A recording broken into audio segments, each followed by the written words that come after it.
सन 2018 के अंतिम समय में मंजूर हुआ था और 2019 में यह बनना शुरू हो गया। 2019 में बनने के बाद 2019 में ही के अंत होते होते यानी कि अक्टूबर नवंबर के आसपास यह द्वार बन ही गया। तो इस तरह से देखा जाए तो द्वार का पुनः निर्माण कराया गया 2021 में और 2021 में ये आज भी ऐसे ही पड़ा हुआ है, जले हुए हैं, पत्थर रखे हुए हैं और वो देखभाल हो रही है नहीं कहा जा सकता, लेकिन बहुत ही निगरानी से काम हो रहा है। आप अगर देखें तो 2019, 2020 और 2021 3 सालों में एक छोटे से द्वार का निर्माण अभी तक नहीं हो पाया है। स्मृति द्वार यह है जिसका निर्माण होना बहुत आवश्यक है और समय से यह पूर्ण हो जाना चाहिए था। अटल कुमार राय तत्कालीन डीएम थे जिनकी मंजूरी से यह हुआ था। ठेकेदार की क्या लापरवाही है नहीं था।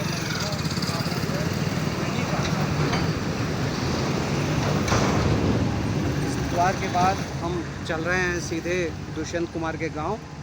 आज आपको दुष्यंत कुमार के गांव, उनके घर तक जाने वाले रास्ते और वहाँ स्थित एक प्राइमरी विद्यालय की स्थिति आपसे अवगत कराएंगे। दर्शकों, आज हम आए हैं दुष्यंत कुमार जी के पैतृक गांव राजपुर नवादा में।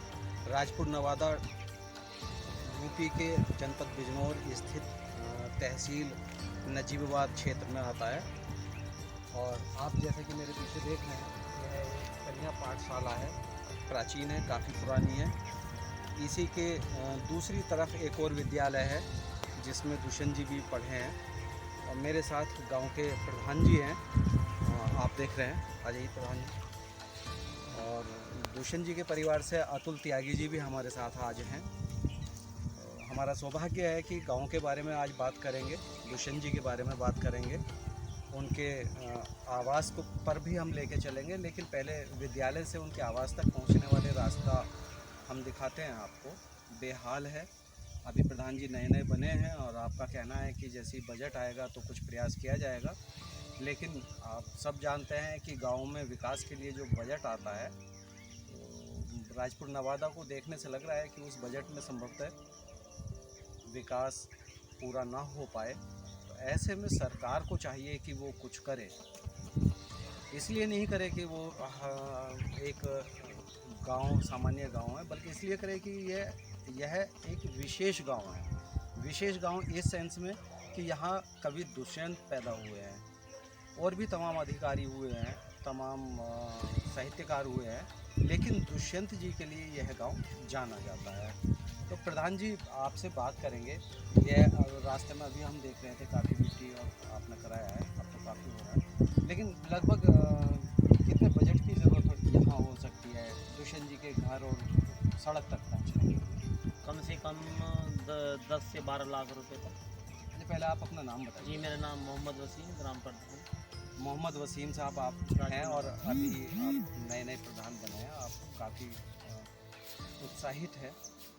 तो प्रधान जी, यह स्थिति जो है गांव की, अभी तो चूँकि स्कूल नहीं खुल रहे थे तो बच्चों के आने जाने में लग रहा है कि बिल्कुल एकदम जंगल है यहाँ की, कीड़े मकोड़े और तमाम सांप बिच्छू भी होंगे आसपास में, उनका खतरा पहले से रहा होगा। पूर्व में प्रधान ने ध्यान नहीं दिया या गांव वालों ने ध्यान नहीं दिया, क्यों ऐसा क्यों है? क्यों लगता है कि आपको यहाँ कुछ हुआ नहीं, रास्ता नहीं बना? रास्ता सिर्फ एक इसी वजह से नहीं बनता है कि मान लो बजट कम होता है। विकास कार्य तो बजट से ही होंगे और बजट कम आता है तो विकास कम होता है। सबसे ज़्यादा प्रॉब्लम तो बजट की होती है और इसी में से ही बजट से स्कूलों का कार्य भी होता है, सीसी का भी होता है। और जैसे मान लो अभी हमारे यहाँ सचिवालय आए हैं, वो भी इधर से ही पंचायत से ही बन रहा है। काम करते हैं, बात करते करते चलते हैं। तो चूँकि विद्यालय है, रास्ता भी हम देख लेंगे। चलते हैं दुष्यंत जी के घर तक। खूबसूरत नज़ारा है। और अतुल जी, दुष्यंत जी का एक बड़ा प्रसिद्ध सा शेर है,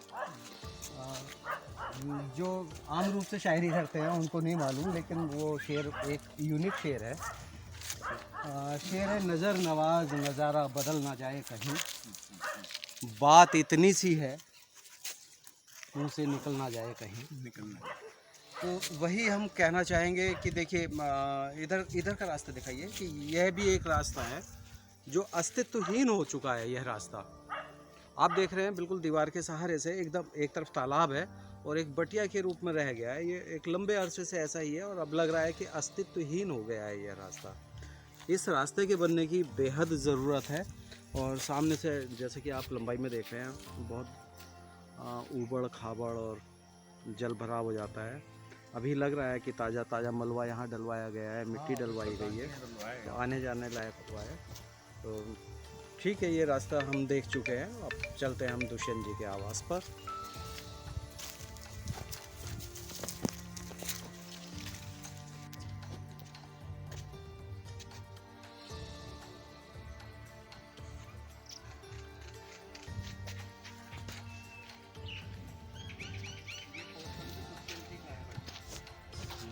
ये वाला पोर्शन सारा दुष्यंत जी का है।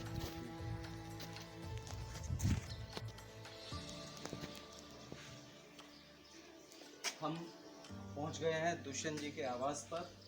आप देख रहे हैं राम जानकी भवन, जो दुष्यंत जी के पिताजी द्वारा या उनके दादाजी द्वारा यह निर्मित कराया गया था।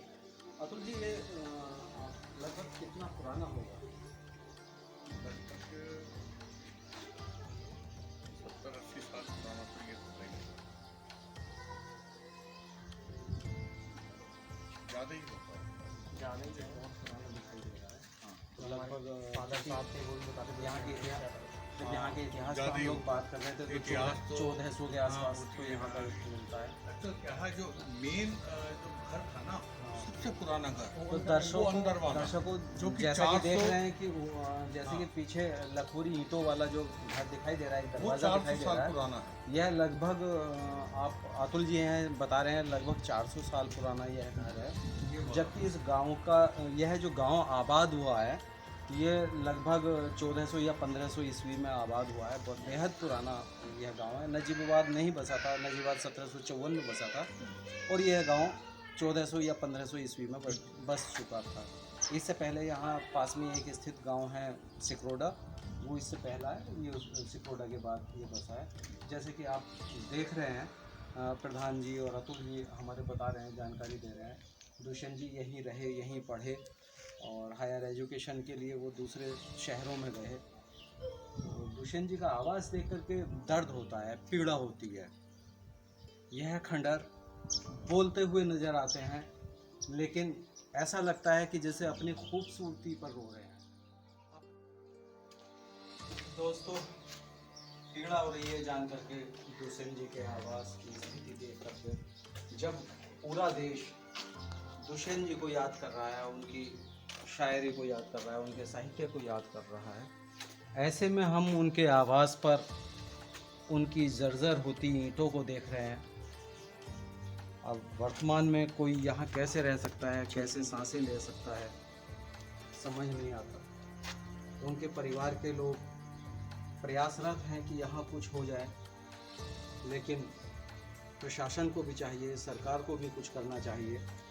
अब सरकार क्या कर पाती है यह तो भविष्य ही बताएगा।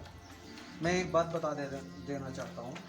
आइए धर्मेंद्र जी आएगा, कैमरामैन हमारे धर्मेंद्र जी हैं। बड़ी विषम परिस्थितियों में आप हमारे साथ रह रहे हैं। देखिए, चलते हैं। यह इमारत इतनी खंडर हो जाएगी, किसी ने सपने में भी नहीं सोचा था। सब कुछ बंद, सब कुछ खंडहर। दीवारें बोलती हैं, यह कहावत सुनी है, आज देख भी लीजिए, दीवारें बोल रही हैं।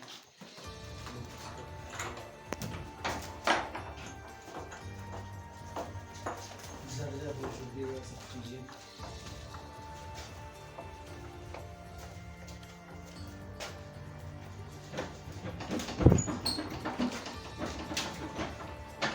दरवाजे हैं, ये बड़े शौक से खुलते हैं। देखिए ये दुष्यंत जी का ग्रामोफोन का बक्सा है, किसी ने तोड़ दिया है जब पिछली बार हमारे जी तब तो ठीक था। ये ग्रामोफोन का एक पार्ट है, अंदर रखा है। ये टूट चुका है। ये बक्से में बहुत सारे उनके काबूत और किताबें थी जो गल चुकी हैं। आपके बहुत सारे पत्र आज भी यहाँ टंगे हुए हैं जो छूते ही टूटने को तैयार हैं। एक और संदूक है, ये इसकी है, सब किताबें गल चुकी हैं। ऐसा क्यों हुआ? अतुल जी, क्या किसी ने कोई देखभाल नहीं की? कोई परवाह नहीं की जरा सी भी? कोई परवरिश नहीं, कोई देखभाल नहीं की। ये क्या है? शायद कुछ हाथ लग जाए। पुराना दरिया नई रोशनी, एक पुस्तक हाथ लगी है, पुराना दरिया नई रोशनी। ये बाल स्वरूप राही, ओहो बताइए, बाल स्वरूप राही दुष्यंत कुमार जी के बहुत अच्छे मित्रों में रहे। बाल स्वरूप राही और रामावतार त्यागी एक दूसरे के भाई के रूप में भी पहचाने जाते थे। आप देख सकते हैं बहुत सारे पत्र, बहुत सारी चीजें यहाँ हैं, पर्चियाँ हैं, उर्दू में लिखी हुई है। ये शायद यह कोई पर्ची है, आप देखिए जरा। ये किसी मुकदमे की है, यह उनके पुरखों के मुकदमे की कोई फाइल है जिसको संभाल के रखना अब कम से कम हमारा दायित्व हो गया है।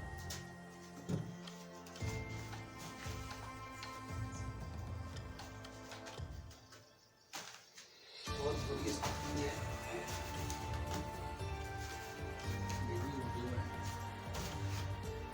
पहले उर्दू तो चली गई।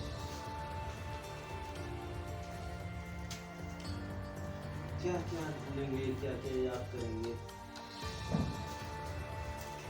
दुष्यंत जी की ऐसी स्थिति हुई उनके आवाज की, ये कब किसने सोचा?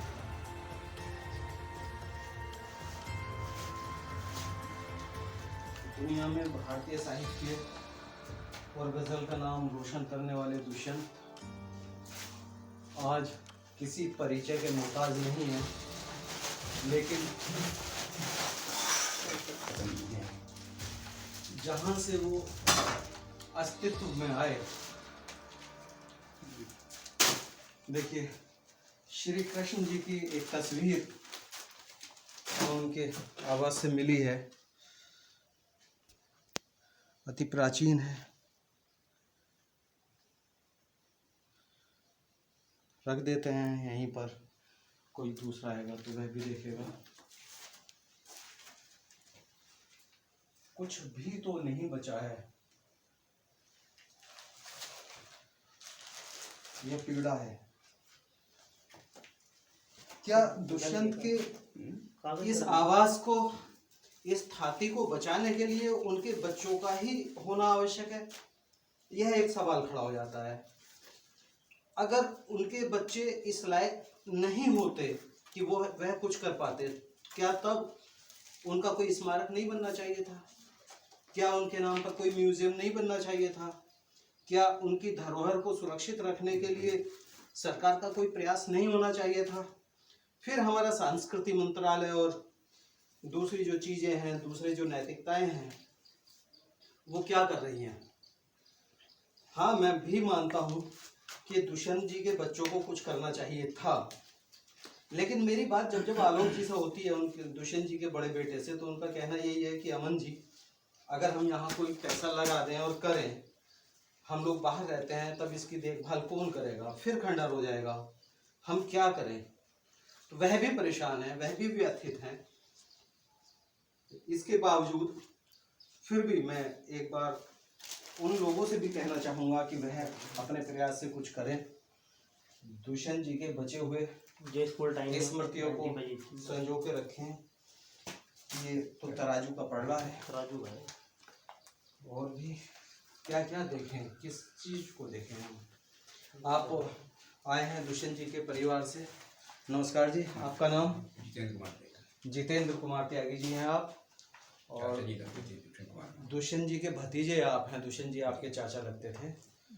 आप कुछ बताएंगे दुष्यंत जी के परिवार के, यहाँ के जब वो लोग रहते थे, आते थे, कुछ संस्मरण आप हाँ सुनाइए। हाँ, वे जब आते थे तो वे छोटे से बड़े से सभी लोगों से मिलते थे। बहुत मधुर स्वभाव के थे, और गजल के मामले में तो भाई पूरे हिंदुस्तान तो कम से कम जानता ही है जी उनके 2 बेटे हैं, एक आलोक, एक अपूर्व त्यागी। जी। अपूर्व त्यागी जो हैं वो यहाँ आगरा में शिफ्ट हो गए हैं, और वे आलोक त्यागी दिल्ली में, भोपाल में। चलो भोपाल हो गए।